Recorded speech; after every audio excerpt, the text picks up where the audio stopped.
Assalamualaikum warahmatullahi wabarakatuh. Perkenalkan, kami dari kelompok 8 mata kuliah Sains dan Teknologi Hewan dengan dosen pengampu Profesor Dr. Andes Heri Budi Santoso, MSI. Dengan saya di sini Armi Sawitri dan teman saya Muhammad Rafli Pertama Saputra.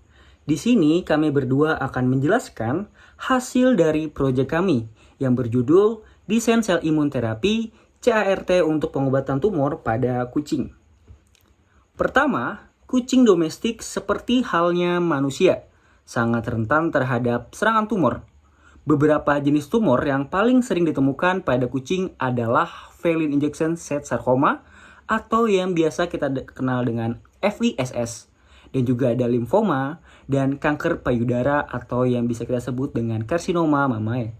Masalahnya, pengobatan konvensional seperti operasi, radiasi, dan kemioterapi seringkali tidak sepenuhnya menyembuhkan dan justru beresiko menimbulkan efek samping yang menurunkan kualitas hidup kucing.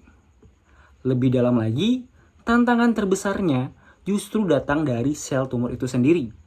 Tumor pada kucing punya kemampuan yang bisa dibilang licik untuk memanipulasi sistem imun. Mereka menciptakan lingkungan yang disebut lingkungan imunosupresif. Salah satu mekanismenya adalah melalui jalur PD1 dan PDL1. Ikatan antara kedua protein ini ibaratnya memberikan lampu hijau palsu kepada sel imun, sehingga sel-sel pertahanan alami kucing menjadi tidak aktif dan gagal mengenali sel kanker sebagai musuh. Oleh karena itu, dibutuhkan pendekatan yang lebih pintar, spesifik, dan presisi. Disinilah terapi sel CART hadir sebagai harapan baru, sebuah terapi inovatif yang merekayasa sel imun kucing sendiri untuk menjadi pasukan khusus yang mampu menembus trik kamuflase tumor dan menghancurkannya dengan tepat sasaran. Pertama, di sini saya akan menjelaskan mengenai mekanisme CART. Jadi, hal pertama yang dilakukan oleh CART adalah mencari dan mengenali sel tumor. Uniknya, sel CATR ini tidak melalui prosedur yang terlalu rumit oleh sistem MHC seperti sel T biasa. Mereka langsung menuju sasaran dengan menggunakan reseptor CAR-nya yang seperti kunci untuk membuka gembok antigen pada permukaan sel tumor. Begitu berikatan dengan antigen tumor, sel CART langsung mulai bekerja. Bagian yang disebut ITAM di sel memberi sinyal untuk mengaktifkan sel T.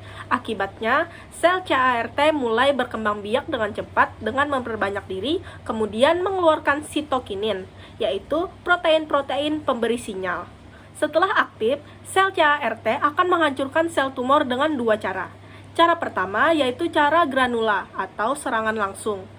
Pada cara ini, sel CART melepaskan granula yang berisi dua senjata mematikan. Yang pertama ada perforin yang berfungsi untuk membuat lubang pada dinding sel tumor. Terus yang kedua ada granzim, yaitu melalui lubang tadi, sel CART memerintahkan sel tumor untuk bunuh diri atau apoptosis. Berikutnya cara yang kedua adalah cara sinyal atau perintah bunuh diri. Kalau cara yang kedua ini, sel CART mengaktifkan reseptor VAS di permukaan sel tumor. Aktivasi ini mengirim sinyal langsung ke dalam inti sel tumor untuk memulai proses apoptosis atau kematian sel yang terprogram. Jadi, mekanisme CART tidak hanya menghancurkan sel tumor secara langsung, tetapi juga memobilisasi seluruh sistem imun tubuh kucing untuk melakukan serangan gabungan yang lebih efektif. Baik, penjelasan kedua yaitu bagaimana cara adaptasi CART pada imun kucing. Sebelumnya, teknologi CART ini yang awalnya dikembangkan untuk manusia tidak dapat secara langsung kita aplikasikan kepada kucing. Hal ini dapat dimodifikasi spesifik melalui proses, yaitu prosesnya disebut felinisasi. Jadi, felinisasi adalah proses adaptasi desain CART dengan menggunakan sekuens genetik yang berasal dari kucing. Tujuannya adalah untuk mencegah kompatibilitas dengan sistem imun kucing dan mencegah penolakan imun. Manfaatnya ada 3. Yang pertama, mengurangi resiko imunogenisitas dan respon penolakan terhadap sel CART. Terus yang kedua yaitu meningkatkan sevisivitas terhadap sel tumor kucing. Terus yang terakhir yaitu memperpanjang resistensi dan fungsi sel CART dalam tubuh kucing. Baiklah, telah sampailah di penghujung video kami, yang mana berdasarkan pemaparan kami dan pembahasan yang telah kami sampaikan, dapat kami simpulkan bahwa yang pertama, desain sel imun terapi chimeric antigen reseptor T-cell atau CART menunjukkan potensi yang signifikan sebagai pendekatan inovatif untuk pengobatan tumor pada kucing.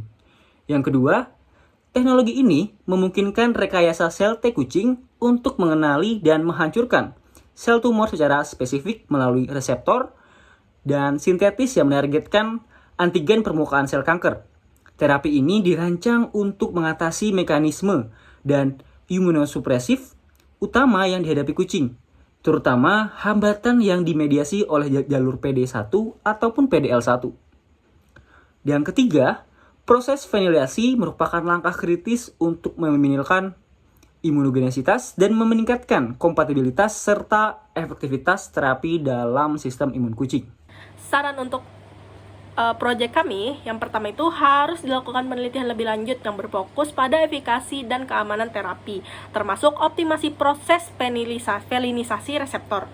Terus penting untuk memperkuat kolaborasi antara akademisi, dokter hewan praktisi, dan institusi penelitian guna mempercepat implementasi imunoterapi modern dalam praktik kedokteran hewan di Indonesia. Pemanfaatan bioinformatika perlu ditingkatkan juga untuk mengidentifikasi antigen spesifik untuk tumor kucing secara lebih akurat. Terakhir, setiap tahapan penelitian dan penerapan terapi harus selalu mempertimbangkan aspek etika dan kesejahteraan hewan secara bertanggung jawab. Mungkin itu saja, sekian dari kelompok kami dari kelompok 8 pamit undur diri. Jikalau ada kekurangan dan kesalahan dalam perkataan, kami mohon maaf. Wassalamualaikum warahmatullahi wabarakatuh.